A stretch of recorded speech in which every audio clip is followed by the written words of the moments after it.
чыгарган жокпуз. Комендант да келип калды, ректораттан чалды. Ректордор келди.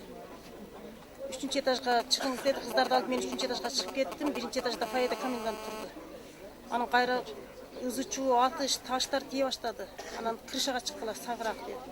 Крышага чыгып отурганыбызда ошол жерден ушундай октор атылды крышада. Баарысы телефонуңарды өчүргүлө кыздар деп крышада жаттык. Аңча бензин жакын күйүп атат, бензин атылып кетет. Тез түшкүлө деди. Түшсөк уже 3 общестанын балдары 3 общестан тең чыгарып жөнөп калышкан. Баягы жолго чыгып алып жөнөдү. Ректораттар, коштосу менен коменданттар балдарыбыз болду. Ага чейин бир бала чыгарган жокпуз.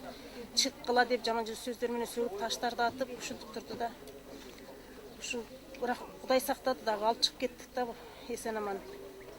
Жол менен жүгүрүп акиметке жеттик. Жолдон ачкандар болду, бычак ыргытып атат деп таштар тийди кыздарыбызга.